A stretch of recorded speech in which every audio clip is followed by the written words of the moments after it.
Welcome, everyone. Today, we're doing a deep dive into the crucifixion of Jesus Christ. Yeah, a really, really pivotal event. Absolutely. And we're going to be using this Christian educational text to, guide us. It does a really good job of breaking down the whole story and all the symbolism. Yeah. But we're not just going to retell the story, We want to dig a little deeper. What's the meaning behind all this? How has this one event shaped Christian belief for, centuries? It's such a powerful story, and it seems so straightforward, on the surface. Yeah. But there's so much more there. It's like an onion. The more you peel back those layers. Yeah. Gets intense. Yeah. One thing that really struck me reading through this text was just how brutal it all was. Oh, yeah. We talk about the crucifixion, but I think sometimes we forget how awful, how gruesome that form of punishment really was. It's crazy. The Romans, they were experts at inflicting pain. They knew what they were doing. And they used those public executions like nobody's business. It was all about control. Total control. And sending a message. Don't even think about messing with us. And with Jesus, it feels like they went above and beyond, Yeah. The text goes into all those trials, how even Pilate, it couldn't find any real evidence against Jesus. Right. It was more about the politics, the pressure from the crowd. They kind of forced his hand. Yeah, classic example of mob mentality, right? And politics, always the politics. It's like Right. justice goes right out the window when those two things get together. It's like in the text, Pilate washes his hands of the whole thing, Yeah. literally and figuratively. Mhm. Tries to say, hey, it's not on me. Yeah, I'm innocent. But in the end, he gives the order, He does. and then it all goes downhill fast. The mocking, the crown of thorns, forcing him to march through the city, carrying that crossbeam. It's rough, Yeah. really rough. You almost have to wonder, were they just trying to execute him or were they trying to completely crush him? Humiliate him. Yeah. Break his spirit, make an example of him. The warning to anybody else who might get any ideas about challenging Rome. Exactly. Don't even think about it. And that part with Simon of Cyrene. Just imagine this guy Simon just going about his day, and suddenly he's forced to carry the cross. Talk about wrong place, wrong time. Right. He gets dragged into this whole horrific event. Totally unwilling participant in this cosmic drama. It shows you just how random and brutal Roman power could be. Yeah, and then you have the actual crucifixion. The nailing to the cross, the raising of the cross, putting him between two criminals, all of it. The worst of the worst. It's all meant to maximize the shame, the suffering. And the text doesn't sugarcoat it. You really get a sense of the physical agony Jesus went through. It's tough to read. It's like the author is saying, look, this isn't some sanitized story. This is real, this is raw, this is bloody, this is what happened. It's a wake-up call for sure. And then, in the middle of all that pain, Jesus says, Father, forgive them, for they do not know what they are doing. Come on. That's powerful stuff. It's got to be one of the most challenging and profound things ever said. Absolutely. Here he is, being tortured, suffering unjustly, and he's offering forgiveness to the very people doing it to him. It's mind-blowing. It just blows your mind. It makes you rethink everything you thought you knew about justice, about revenge, about forgiveness. It really makes you think, if Jesus could forgive the people who were crucifying him, what's our excuse? What about all those little grudges we hold on to? Right, those petty arguments, those resentments. It makes you wonder if we're really willing to follow his example, Mhm. even in those situations that seem so small compared to what he went through. But that prayer also points to something much, much deeper. It gets to the heart of Christian theology. You're talking about the idea of Jesus as the sacrifice. Yeah, the sacrifice for sin. The text connects it back to the Old Testament, Mhm. all those animal sacrifices, the shedding of blood to atone for sin. Yeah, I remember reading that. But in this case, Jesus becomes the ultimate sacrifice. Wow. His death, it's not just a tragedy. It's more like, It's a deliberate act of love. It's this cosmic exchange, He takes on the burden of all humanity's sin. that's a lot to carry. Yeah, it's huge. And then there's that idea about crushing the serpent.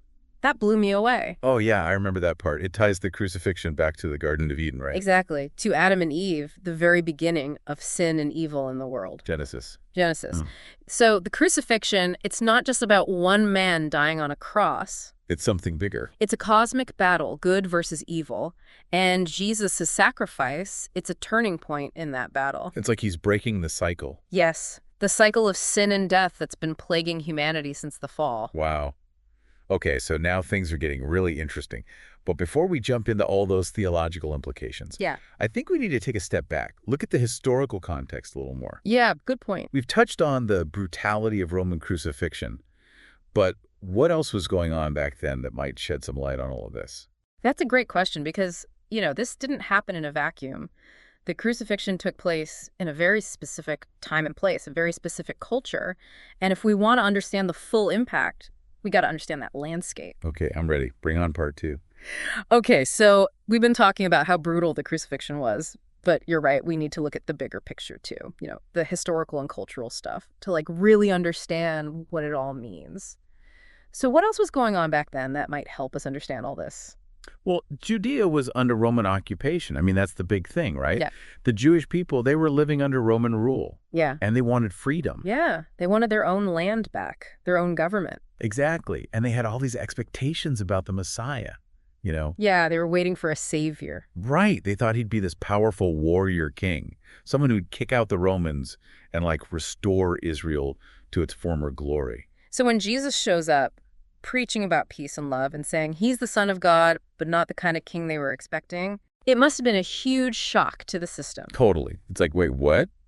This isn't what we signed up for. He didn't fit the mold at all. He wasn't leading armies. He was healing people, challenging the religious authorities, hanging out with the outcasts. And then to be executed by Rome in such a horrific way. Talk about adding insult to injury. It's like the ultimate symbol of defeat, the opposite of what they thought the Messiah would be. You'd think so, right? But for Christians, that's where the real story starts. It's a total paradigm shift. Because they see his willingness to die like that, his refusal to fight back, as the ultimate act of power. Not weakness. Yeah, it's the power of love, of sacrifice, of choosing humility over domination. Just radical. It really is, especially in the context of Roman power.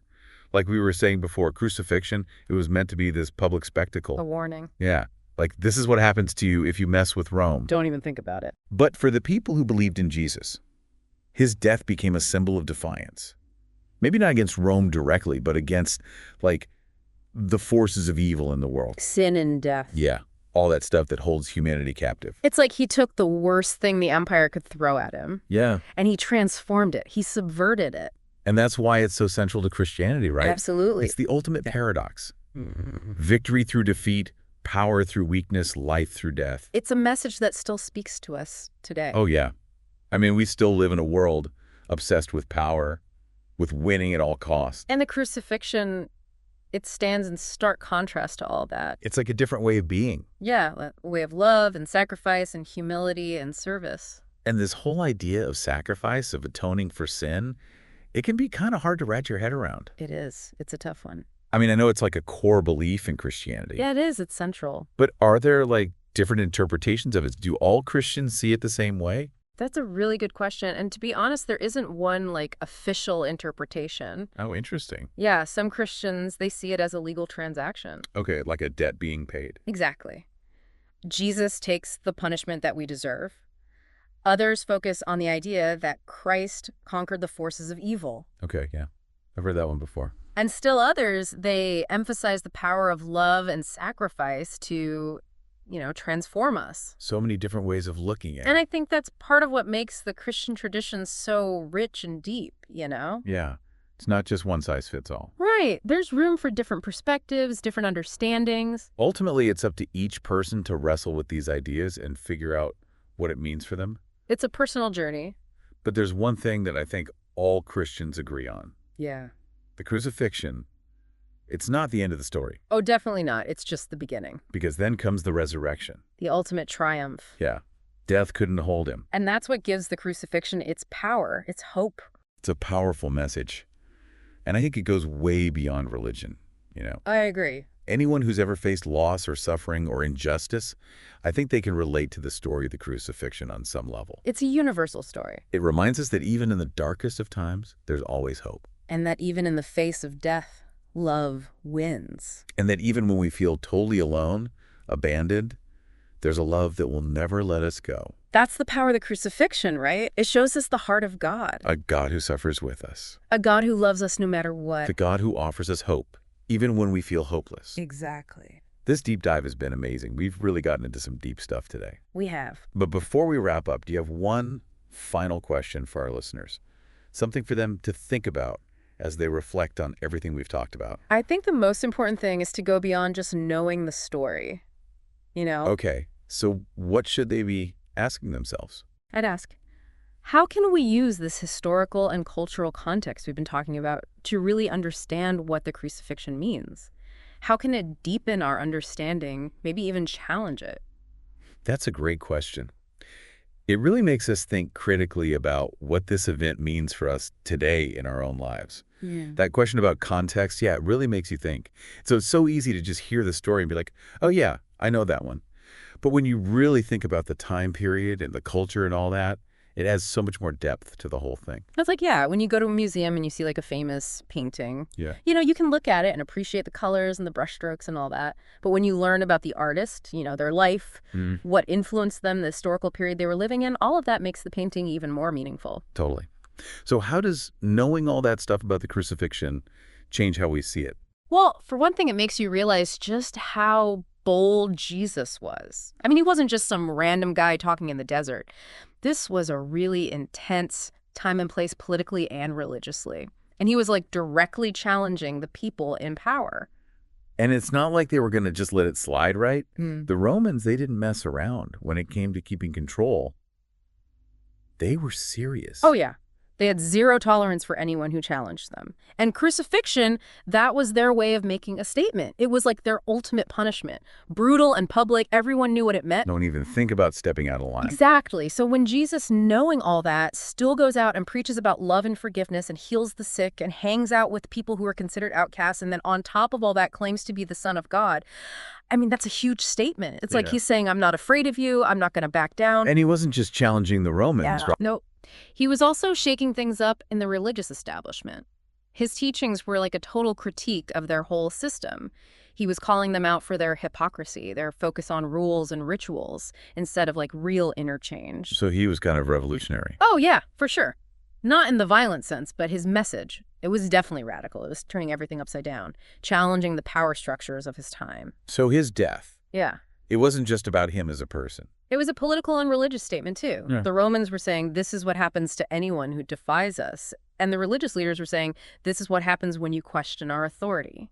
But for the people who believed in Jesus, the crucifixion, it's not the end of the story. It's like the start of something totally new. Yeah, it's the beginning of transformation. Yeah. It's like the ultimate act of love and sacrifice. It shows that God is willing to experience human suffering and conquer it with love. That idea of conquering suffering, not with violence, but with love and forgiveness. Yeah. So powerful. It goes against everything we think we know about how the world works. Right. Our instinct is to fight back, to want revenge. But the crucifixion says no, there's a different way.